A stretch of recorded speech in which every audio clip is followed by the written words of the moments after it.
আসসালামু আলাইকুম সুপ্রিয় দর্শক, সাইরাস কিচেন অ্যান্ড ব্লগের পক্ষ থেকে সবাইকে স্বাগতম। আজকে আমি আপনাদের সরিষার তেলে তৈরি বিফ তেহেরি বানিয়ে দেখাবো, একদমই পুরান ঢাকার স্টাইলে। পুরান ঢাকা বিরিয়ানি এবং তেহেরির জন্য বিখ্যাত একটি জায়গা। আজকে চেষ্টা করব পুরান ঢাকার বাবুচিদের স্টাইলে সহজ করে গরুর মাংসের তেহেরি রান্না করে দেখানোর, যেটি আপনারা খাসির মাংস দিয়েও করতে পারবেন। আশা করছি রেসিপিটি আপনারা উপভোগ করবেন। সো কথা না বাড়িয়ে let's go to my kitchen and cook. সবসময় হাড়বিহীন মাংস দিয়ে রান্না করা হয়। এখানে আমি 2 কেজির মতো চর্বিযুক্ত ফ্রেশ মাংস নিয়েছি। চর্বিযুক্ত মাংস দিয়ে তেহেরি রান্না করলে তেহেরির টেস্টটা খুবই ভালো আসে। মাংসগুলোকে আমি রেগুলার সাইজ থেকে একটু ছোটো করে কেটে পরিষ্কার করে ধুয়ে নিব। তেহেরি রান্নার জন্য এখানে আমি 1 কেজির মতো চিনি গুঁড়া চাল নিয়েছি। চিনি গুঁড়া চালটাকে ভালোভাবে ধুয়ে 30 মিনিটের মতো পানিতে ভিজিয়ে রাখবো।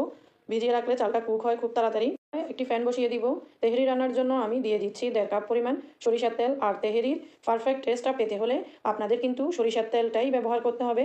আর এই তেলের মধ্যেই মাংস প্লাস চাল এই দুটোই রান্না করে নিব। গরম হয়ে আসলে 1.5 কাপ পরিমাণ পেঁয়াজ কুচি দিয়ে দিব, অর্থাৎ মাঝারি সাইজের 5টি পেঁয়াজকে কুচি করে দিব। 30 সেকেন্ডের মতো পেঁয়াজটা ভেজে নিব। এরপর একে একে বাকি সব মশলা অ্যাড করব। 3 চা চামচ দিয়ে দিব রসুন, 2 চা চামচ আদা বাটা। আদা রসুন দিয়ে আবার 30 সেকেন্ড ভেজে নিব।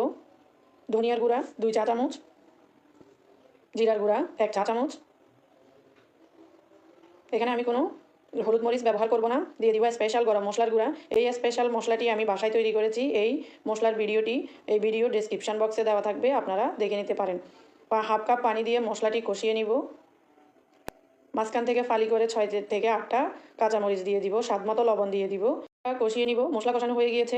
মাংসটা দিয়ে নেড়ে চেড়ে 10 মিনিটের জন্য ঢাকনা দিয়ে ঢেকে দিব। এরই মধ্যে মাংসটা কিন্তু পানি ছেড়ে দিবে। আর এই সময় চুলার হিটটা থাকবে মিডিয়াম এবং লোয়ের মাঝামাঝি। এবার আমি এই পাশে 400 গ্রামের মতো আলু কেটে ধুয়ে একটু তেহেরি মশলা এবং লবণ মিক্স করে রেখে দিব।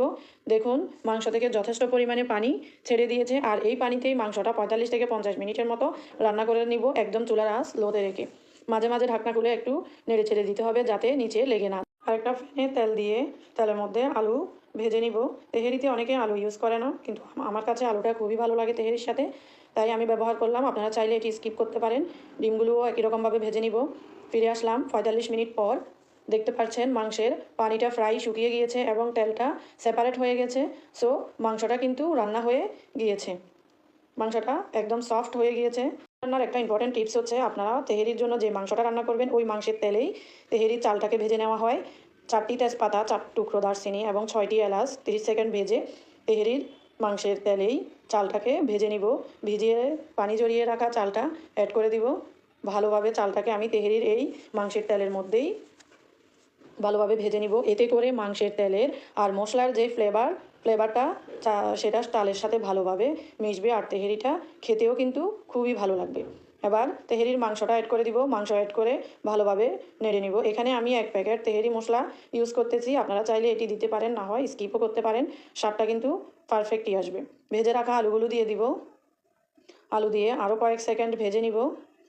আবার একদম বলক আসা একদম বয়েলিং ওয়াটার দিয়ে দিব। যেই পরিমাণ আমি এখানে 1 কেজি চাল দিয়েছি, অর্থাৎ 8 কাপের মতো চাল দিয়েছি, এখানে আমি 16 কাপের মতো পানি দিব। এই পর্যায়ে আপনারা লবণটা দেখে লবণটা ব্যালেন্স করে নিতে পারেন।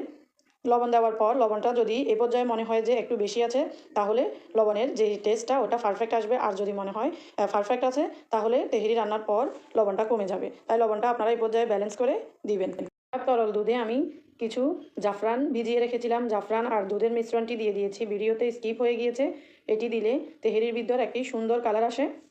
2 টেবিল চামচের মতো কেওড়া জল দিয়ে দিব। এটি আপনাদের হাতের কাছে না থাকলে স্কিপও করতে পারেন, কিন্তু কেওড়া জলটা দিলে ফ্লেভারটা ভালো আসে। চালটা ভালোভাবে বলক আসলে ঢাকনা দিয়ে ঢেকে তাওয়ার উপর বসিয়ে দিব। তাওয়ার উপর বসিয়ে 2 মিনিট তাওয়াটাকে হিট করে নিব। এরপর মিডিয়াম আছে টোটাল 10 মিনিট রান্না করে নিব। 10 মিনিট পর ফিরে আসলাম। আস্ত কাঁচামরিচ দিয়ে দিব 8টি, দিয়ে ভালোভাবে নেড়ে দিব। চুলার আঁচটা লোতে রেখে ঢাকনা দিয়ে ঢেকে 5 মিনিট দমে রাখবো। ফিরে আসলাম 5 মিনিট পর। আমার রাইসটা 90%-এর মতো কুক হয়ে গিয়েছে। এখন কিছু ধনিয়া পাতা এবং পুদিনা পাতা কুচি ছড়িয়ে দিয়ে রাইসটাকে উপরে নিচে ভালোভাবে উল্টে পাল্টে দিব। আপনারা ধনিয়া পাতা এবং পুদিনা পাতা কুচির ফ্লেভার পছন্দ না করলে স্কিপ করতে পারেন। 2 টেবিল চামচের মতো ঘি ছড়িয়ে দিয়ে ঢাকনা দিয়ে ঢেকে চুলা বন্ধ করে দিয়ে গরম তাওয়ার উপর বসিয়ে রাখবো 2 থেকে 3 মিনিটের মতো। 3 মিনিট পর গরম গরম সার্ভ করে নিব। দেখুন আমার রাইসটা কতটা পারফেক্ট হয়েছে, একদমই ঝরঝরে হয়েছে। সরিষার তেল এবং ঘিয়ের দারুণ একটা ফ্লেভার আসতেছে। আপনারা বাসায় এভাবে ট্রাই করে দেখবেন। আমার রেসিপিগুলো যদি আপনাদের ভালো লেগে থাকে অবশ্যই কমেন্ট করে জানাবেন। আর আমার চ্যানেলটি সাবস্ক্রাইব করবেন। আর যদি ফেসবুক পেজে হয়ে থাকেন তাহলে অবশ্যই ফেসবুক পেজটি ফলো করবেন। আপনারা সাবস্ক্রাইব এবং ফলো করলে নতুন ভিডিও তৈরিতে খুবই উৎসাহ পাই।